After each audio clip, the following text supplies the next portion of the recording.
This is your call to stop pulling weeds when you can prevent them. Introducing the world's first robot designed to autonomously weed home gardens.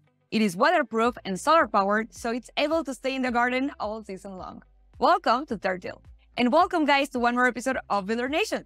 For today's agenda, we have Helen Greiner, CEO at this company. So welcome, Helen. Thank you so much for being here. Thank you so much for taking the time today. Hi, I'm Helen Greiner.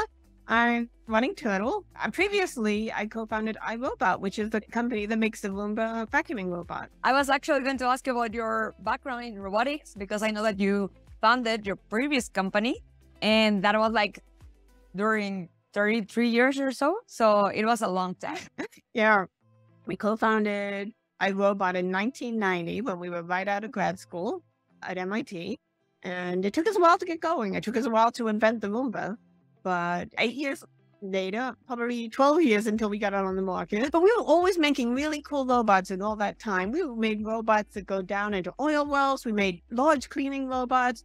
We made robots that were toys and games with Hasbro, just all kinds of robots that we always expected them to do really well. We were always disappointed that they never did until the Roomba and the PackBot. And the PackBot is an explosive ordnance disposal robot, a bomb disposal robot. And both of them did really well at the same time. Wow, really interesting. Okay, so I was actually going to ask you about how was the industry back then and how do you feel that it is now? Because it's been a long time in between. I would like to ask you, what do you think Turtle is the next big company in robotics? I think Turtle will start doing more in the larger weeding and agricultural space. And I think that agricultural robots and sustainability is a really huge market that's really going to be helpful for the planet, because when we grow food more efficiently, and the robots can help grow food more efficiently, it's good for everybody. You can use less pesticides, you can use less fertilizer, you can get food growing closer to the places that need it, so there's less transportation costs. And we think we've done a pretty good job on the Turtle today, because if you empower people to grow more of their food in their homes, they don't have to go to the store and buy it, put it in a plastic bag. It doesn't have to be shipped in from another country, another state. You can just have a lot of it right there in your own garden. And I can tell you there is nothing so delicious and nutritious as homegrown fruit and vegetables. Talking about the hardware side, I know that you guys, you have been around for a lot of years now and you survived the pandemic. So I would like to ask you if there were any supply chain issues in the middle of COVID or something like that. Oh, it was actually quite terrible. And we did survive, but we were getting the robot into manufacturing in the Far East when COVID hit, and that slowed things down quite a bit. And then there was shipping problems coming into the country. And then there's supply chain problems with all the components not being in the right place at the right time and just not being able to buy the particular components. But we're a scrappy small company and we plugged through everything and got them done. They're available on our website. They're available on Amazon. And we just highly recommend them. It makes you be able to spend your gardening time on doing the things you love doing in the garden rather than the tedious task of weeding.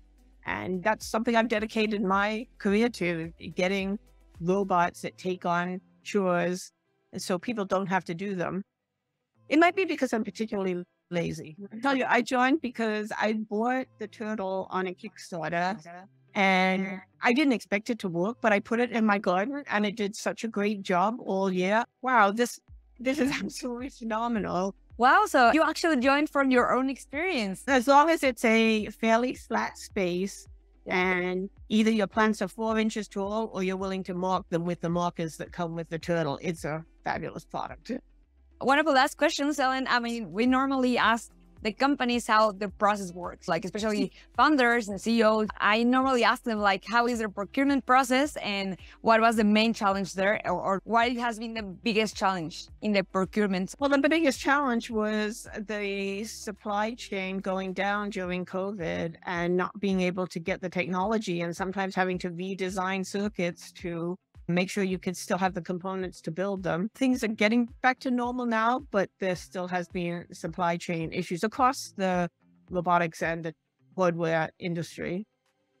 What do you say are the next steps for Turtle? Well, I already mentioned Turtle is getting bigger, going into especially small farmers be able to compete with the larger farms, make the farms more sustainable, use less pesticides and use less fertilizer, and to do more precision agriculture and have the robots be able to really lend a helping hand to our farmers.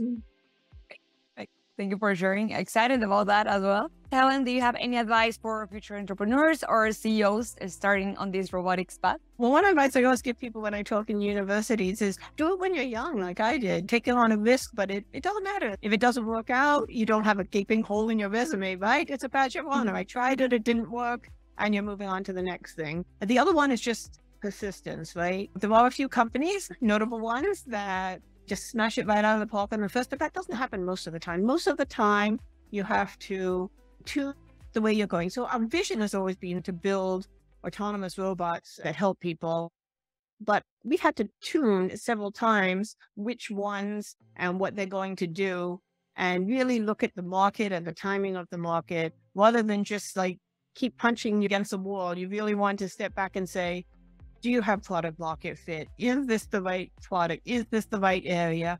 And kind of roll until you get the right fit. And then once it starts hitting, just go really strong in that direction. Thank you so much for sharing, Helen. And thank you so much for being here. Do you have any social media handles? Where can people find you or the company? You can find me on Twitter at Helen Brejna. I'm also on LinkedIn. I'm easy to find. And I'd love to hear from people and build stuff. Amazing. Thank you. Remember, guys, that you can also find more information, interesting articles, interesting interviews just like this one with Helen directly on our website, controlhub.com/builder-nation. We would love to hear from you. And once again, Helen, thank you so much for being here, for taking the time for introducing Turtle to us today.